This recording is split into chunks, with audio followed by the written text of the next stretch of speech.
Hoy estamos con una invitada muy especial. Ella es Camila Martínez, es una amiga de hace ya muchísimos años. Estoy muy contento que por fin logramos estar aquí en el estudio. Tuvieron que pasar muchas cosas. Me fui de viaje, me caí y bueno, Camila ha estado muy ocupada con su nuevo emprendimiento, que es justo de lo que venimos a hablar hoy, de Roll Lab. Es un proyecto muy interesante. Queremos que ella nos cuente la historia detrás de este concepto que pues se ha vuelto muy popular en los últimos días, que afortunadamente ha llegado a mí a través de otros amigos y de gente que es muy foodie. Entonces vamos a conocer un poco más sobre Camila como emprendedora, como mujer, sobre todo el expertise que tiene en México, en otros mercados y bueno, cuáles han sido esos retos. Hola Camila, me da mucho gusto estar aquí contigo, por fin. Eh, pues quiero que lleguemos al grano. Platícame un poquito de la historia de Roll Lab, cómo surgió la idea y bueno, cómo fuiste armando este proyecto.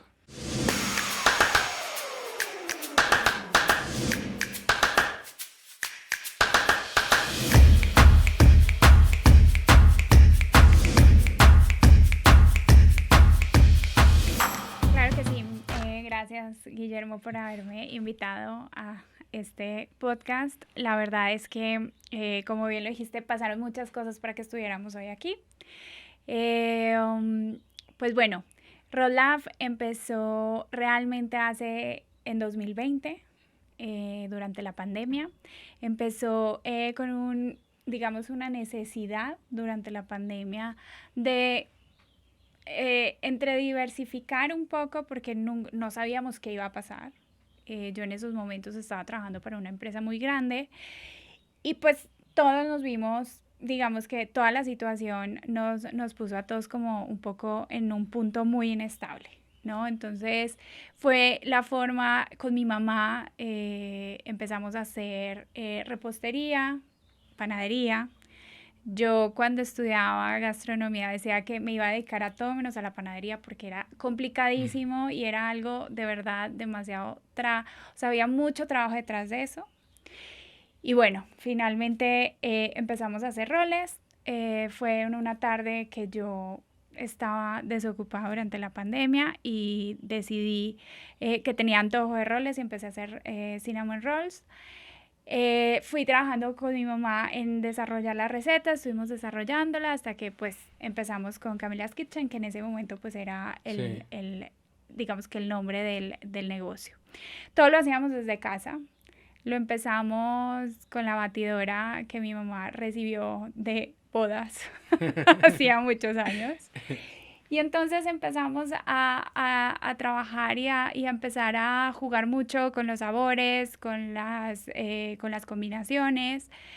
Y bueno, se acaba la pandemia y pues como se acaba la pandemia también se empiezan a mover muchas cosas. Dejo en pausa el proyecto.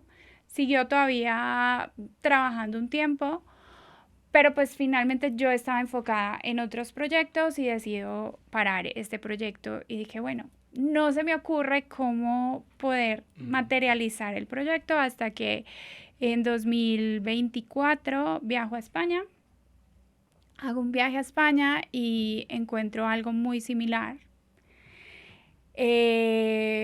Y como que dije, porque yo siempre he dudado tanto si realmente yo ya lo tenía todo Claro. desarrollado, ¿no? Y a veces como emprendedor es muy difícil el confiar. Y sobre todo, pues digo, yo llevo muchos años trabajando en la industria de restaurantes y la verdad es que todo era como muy estructurado y todo como muy, pues sí, como muy rígido en muchas cosas. Y entonces Rollup se convierte como en ese proyecto en el que vuelvo a conectar, ¿no? Y entonces vuelvo a conectar con la confianza, aunque dude muchas veces, inclusive días antes de abrir. Y entonces regreso a México y empiezo a trabajar en el proyecto y dije, bueno, pues vamos a empezar desde el branding. El proyecto cambió de branding, o sea, yo lo que veo al inicio a lo que terminó siendo con la diseñadora, excelente, la super admiro, con el trabajo y lo que logramos, y arquitectónicamente también. en la parte de diseño del local. Cambió totalmente de lo que empezó en 2025, que estábamos ya a punto de abrir y nos clausuran el edificio donde íbamos a poner el local. Entonces ya íbamos a empezar la obra y ¡pum!, clausuran el local. Entonces yo como que tomo eso como, a ver, esperemos. O sea, hagamos una pausa, o sea, como que todos los que estamos involucrados en el proyecto de, oye, pero ¿cómo vamos o sea, es muy grave lo que pasó? Entonces, les digo, no, todo pasa por algo, quiero volver a revisar el tema del diseño del local, no quiero que sea esto, entonces volvemos como a empezar a trabajar otra vez en el branding, otra vez en la parte local, y entonces empezamos a hacer como más a detalle todo.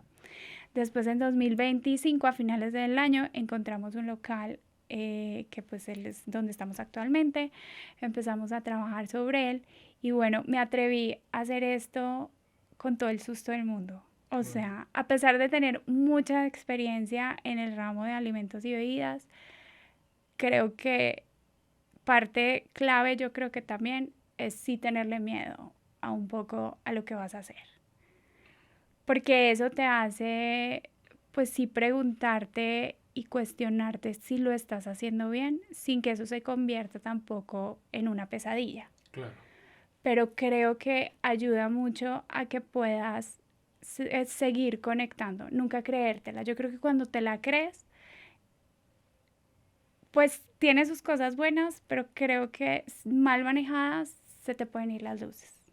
Creo que ponernos la vara alta nosotros mismos nos ayuda a salirnos del común, porque a veces tendemos a replicar cosas que vimos, por ejemplo, en tu viaje, ¿no? Si vas a Europa, si vas a Asia, lo tendemos a replicar porque algo está funcionando en otro mercado y no nos ponemos a pensar en cómo conectar con el consumidor, ¿no? Al final hay una muy buena idea, pero ese consumidor está aquí, voy a conectar con él con lo que voy a traer. Entonces creo que la magia es no dejarnos llevar, no decir, ok, todo lo que hago ya está listo, está perfecto, está listo para salir del horno, sino decir, nunca está suficientemente bien, ¿no? Hasta que logremos esa conexión con el consumidor. Y más un mercado tan competido como el de la panadería en México, ¿no? Me acuerdo de este panadero británico que se hizo famoso igual hace unas semanas porque dio una opinión muy controversial de México y bueno, esto terminó por afectar mucho, por lo menos a su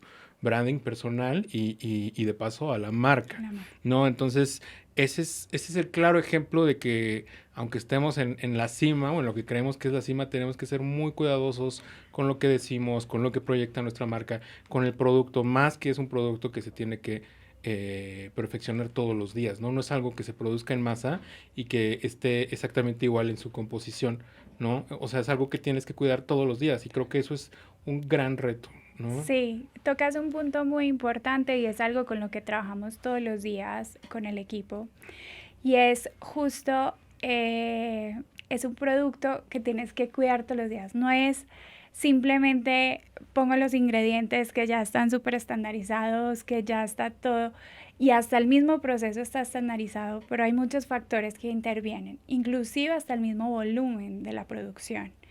Hace días publicamos porque, a ver, nos pasaba que llegaba la gente al local y venía gente inclusive de otros estados. Decía, pero es que vine de verdad por un rol y no puede ser que no pueden hacer más y nosotros no, es que de verdad el proceso dura 7 horas, ¿no? Porque pues desde que se hace la masa, se fermenta, se forma, se decora, lleva un proceso largo para que a las 7:30 la gente pueda pasar por su rol fresco. Y nosotros, producto obviamente que no se vende, pues no lo vendemos, ¿no? Entonces, también un poco el tema es cómo lograr que se llegue a ese sold out en el momento adecuado. Si la idea es que todos los días sea sold out por el tema del desperdicio, como responsabilidad, o sea, no tanto por un tema financiero, sino también responsabilidad, pues un poco con el producto, ¿no? Entonces, cuando estoy con los panaderos, pues muchas veces es como, a ver, esperemos, o sea, veamos que cada pan, o sea, va a ir a una persona, no lo veamos como volumen, no lo veamos como este rolo de corvas y no Claro, importa, ¿no?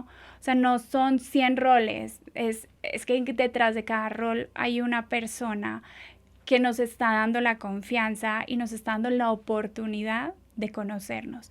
Y eso ha sido como que creo que algo que sí me he tratado como de proyectárselo a cada uno de los panaderos que están trabajando con nosotros, que son increíbles. O sea, agradezco infinitamente o sea, la calidad de equipo que tengo. Y que de verdad todos le ponen, o sea, estos días que todo el mundo nos ha dicho, pero no puede ser, o sea, vengo desde el sur o vengo desde Toluca o ujú, vengo o vine de viaje a la Ciudad de México, soy de Los Cabos, pero quería probarlos y hoy me voy, ¿no? Entonces, de verdad que me parece una cosa, de verdad la aprecio muchísimo. Y entonces los mismos panaderos también, y me dice el mismo equipo, me dice, oye, no, pues hay que producir más. Nosotros abrimos hace un mes. Entonces ha sido difícil de repente tener que cuadruplicar una operación. claro, Entonces, hemos tratado de transmitir que es de forma artesanal que llevamos un mes, claro. que los chicos han estado trabajando sin descanso muchas veces, pero que de verdad lo hacen con todo el amor y o sea, con esa misma pasión que nosotros les proyectamos de cuando los empezamos a hacer. Ok. Yo he tenido oportunidad de estar en la industria del retail también, hace ya mucho, en Grupo Alsea, Ujú. coordinando marcas como Italianis, como TGI Fridays, que ya se fue de México, Cold Stone Creamery, y todas estas marcas, a pesar de ser una franquicia, por ejemplo, tenían esta particularidad de que todo estaba hecho con sumo detalle y con personalización. O sea, muchas marcas hicieron este salto de lo que era los noventas y los 2000, este boom del casual dining y del fast food, a tratar de ser algo más artesanal, ¿no? Ujú. Creo que eso es parte de esa receta y del éxito de muchos conceptos.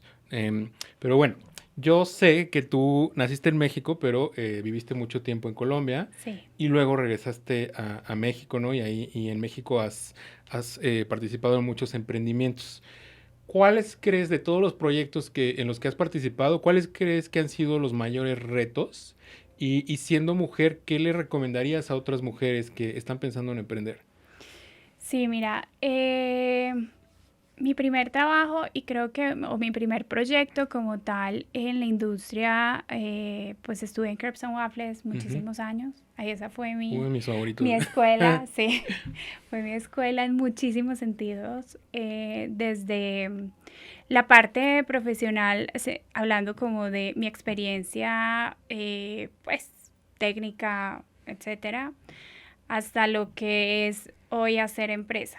Me explico, o sea, eso para mí dejó como o sea, dejó una enseñanza bastante importante en lo que yo siempre dije, si algún día yo voy a hacer empresa, quiero que sea de esta forma. Eh, por muchísimas cosas, ¿no? Creo que en tema de valores, en tema de estructura, es una empresa que es de mujeres en Ujú. su mayoría, ya hay mucha, o sea, ya hay un poco más de equilibrio en ese sentido, pero pues cuando yo trabajaba era 90% mujeres. Mujeres. Entonces estuve acostumbrada y siempre trabajé con mujeres y la verdad siempre he trabajado muy bien con mujeres. Ahí creo que aprendí mucho, como te digo, de esto, en el sentido en Moyo, que estuve trabajando también unos 6 años más o menos, de ahí tomo como todo el aprendizaje de la parte de franquicias. Y finalmente estuve también otros tantos en Will of Burgers. Y todo eso pues ha ido como ayudándome a mí a estructurar un poco más lo que hoy soy, pues, y Ujú. lo que hoy estoy implementando en este proyecto. Creo que en el tema de mujeres, o sea, para emprender como mujer no es fácil. Yo siempre trabajé, como cuando trabajaba con puras mujeres era muy fácil. Ajá. en ciertas posiciones. Ya Ok. cuando empiezas a subir de posiciones y cada vez estás más arriba, llega un momento que ya no es tan fácil, ¿no? Y empiezas a entender un poco la dinámica, que es un poco más complicada a veces por ser mujeres. Ujú. Pero creo que mi aprendizaje es no luchar desde tu energía yang, ¿no? Creo que siempre tuve como esa energía yang del control, de los resultados, de lo rígido que puede ser a lo mejor un poco esa energía.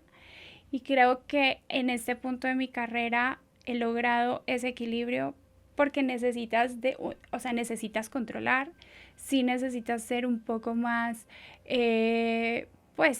firme en muchas decisiones y en muchos límites que hay que poner para poder dirigir, pero creo que la respuesta está en no perder tu esencia, ¿no? Puedes liderar desde la suavidad. Ok. Puedes liderar desde una energía más equilibrada. Y eso es lo que nosotros como mujeres tenemos eh, que rescatar, ¿no? Creo que a mí se me cayeron muchas estructuras durante todos estos años, en todos estos procesos. Y creo que la caída de esas estructuras hasta llegar a un punto en el que tuve una lesión, así como tú. Ouch, ok. Pero tuve una lesión y ahí me di cuenta en la que yo no podía depender de mí, sino que durante una semana me dijeron, te vas a la cama. Ujú. O sea, no te puedes mover. Fue un tema de espalda. Y entonces ahí entendí que la rigidez no me estaba llevando donde yo quería. Y que todas esas estructuras que yo creía que eran sólidas y a las que me estaba aferrando porque según yo eran sólidas, no lo eran.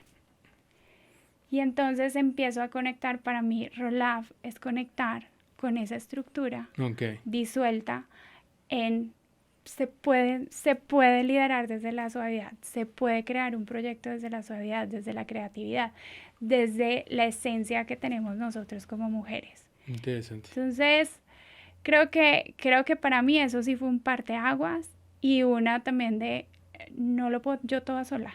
Ujú. Y entonces eso también como líder es muy importante porque necesitas de los demás, no es que yo nunca o que yo trabajara sin pensar en mi equipo, no, pero sí te cambia el chip. Y entonces cuando necesitas a alguien para poderte mover cosas básicas como comer, porque no te puedes parar, entonces ahí la vida te da ese golpe como de, no es por ahí el camino, Claro. suelta. Sí, necesito hacer como un reset, ¿no? Exacto. Todo lo que tú creías, tal vez no, todas estas bases que eran tan fundamentales, tal vez no eran necesarias, ¿no? Exacto. Y es hora de darle la vuelta. Qué interesante. Oye, ¿qué consejo le darías entonces a mujeres que están pensando en emprender? Una, y dos, ¿recuerdas algún momento que haya sido complicado para ti en este o en algún otro proyecto, el más complicado y cómo lo resolviste justo, ¿no? O sea, como este tema de la espalda, o sea, puede haber muchos otros, ¿no? Sí, mira, mi consejo para las mujeres que buscan emprender y es el mismo consejo que alguien me dio en algún momento. Cuando tú tienes un sueño y cuando tú buscas emprender y tienes una idea, todo el mundo te va a decir cómo no va a funcionar. Todo el mundo te va a cuestionar y te va a poner todas las preguntas y todas las zancadillas para decirte que tu proyecto no va a funcionar. Yo creo que lo más importante es, uno, escuchar tu intuición, escuchar tu sabiduría de lo que llevas, del camino recorrido y no dudar de ti. Aunque uno duda, y yo todavía dudo de muchas cosas que hago el día a día, porque hoy yo puedo tener un buen producto y hoy puedo estar arriba. Mañana puede ser que no. Y ese es el reto. El reto es mantenerse. Mantenerse. Y el reto es darle la vuelta y pues tú lo sabes porque te dedicas a esto. O sea, mantener una marca muchos años tiene su reto, ¿no? Entonces, pero creo que lo fundamental es eso, o sea, sí escuchar a los que te cuestionan, pero no creértela. No creértela. O sea, no creerte todas esas cosas negativas o todos esos por qué no lo deberías hacer. Ok. Porque muchos, la mayoría te dicen por qué no deberías hacerlo, por qué no deberías emprender. Pero la verdad es que cada quien está hablando desde su propio miedo. Entonces ahí está el reto, o sea, atreverse, confiar en tu sueño, poner las bases sólidas, escuchar tu intuición y escuchar también tu sabiduría de todo lo que llevas, porque cuando tú llegas a una idea y a un sueño es porque tú ya tienes atrás algo que llevas procesando hace tiempo. Uh-huh. Y de las cosas, dificultades, mira, yo creo que podría decir, es que creo que empezar para mí este proyecto fue difícil de encontrarle la salida. Yo nunca creí, o por lo menos en ese momento, yo no creí cómo podría lograr hacer de unos cinnamon rolls una marca. O sea, se me hacía un producto que yo decía, pues no, esto no, igual y no vale la pena. O sea, igual esto es algo de moda de ahorita de la pandemia, porque en la pandemia hubo como un poco ese movimiento o una tendencia por los cinnamon rolls. Y creo que para mí darle la vuelta al proyecto y encontrarle la salida, para mí creo que fue una de las cosas más difíciles. Pero momentos difíciles han sido todos. He tenido momentos en los que nos han robado producto, cuando una pareja nos había hecho un pedido especial y era pandemia y era su aniversario. Y entonces nos pidieron que específicamente llegara a las 3 de la tarde el pastel. Era un pastel que era parte, digamos, que de lo que teníamos nosotros de Camila's Kitchen. Y el pastel había que entregarlo en Xochimilco, la salida a la Cuernavaca. Wow. Que yo en mi vida había ido por ese lado, o sea, porque, o sea, eso era por unas montañas, o sea, yo no, o sea, pasando Xochimilco, unas montañas y por ahí era. El punto es que a las 3 de la tarde era Día de la Madre, algo así, y entonces era el aniversario también de ella y su esposo, entonces nos piden un pastel especial para celebrarlo. Entonces nos dijeron, por favor, que llegue a las 3 de la tarde, no entiendo la razón. Y nosotros, ok, sin problema, calculamos el tiempo, todo, no sé qué. Llega el Uber, le entregamos el pastel, porque era pandemia. 2 minutos después el Uber cancela el viaje y se roba el pastel. No, no puede ser. Entonces nosotros decíamos, ¿cómo le llamo yo a la clienta a decirle que, o sea, son las 2 de la tarde, que no va a llegar a las 3? O sea, me muero. Entonces, creo que una parte muy importante es, y el aprendizaje también de eso, es pues, siempre hablarle al cliente con la verdad. Yo sé que hay cosas que se pueden negociar y hay otras que no. Entonces le hablé a la señora, le digo, mira, nos pasó esto. O sea, de verdad, 1000 disculpas, te regreso el dinero, pues que no sé qué más puedo hacer. O sea, claro, normalmente hacer un pastel de estos nos puede tardar 2 horas y media, 3 horas, haciéndolo rápido, 2. La señora nos dijo, miren, son las 2 de la tarde. Si pueden, me harían un súper favor. Si no, no pasa nada. ¿Y qué hiciste? Y entonces, ¿hiciste otro pastel? Mi mamá me dice, pues vamos a hacerlo lo más rápido que podamos. Arre. Y yo creo que nunca habíamos hecho un pastel tan rápido. Y bueno, finalmente fuimos, se lo llevamos directamente nosotros, no sé qué. La señora feliz y era de mis mejores clientes. A partir de ese momento, llegamos justo en el momento que iban a servir el postre. Wow. Entonces, lo logramos. Y una de las cosas más bonitas, creo que el aprendizaje de esto es justo esa comunicación con el cliente. Yo creo que cuando pierdes esa comunicación con el cliente, empiezas a perder el 50% de tu, o si no es que más, o sea, claro, porque tú hablas con tu cliente de muchas formas, desde el producto hasta también esa comunicación importante de, oye, esto nos pasó, pues eres tan especial y tan importante porque en realidad, o sea, es como lo que yo digo, el rol.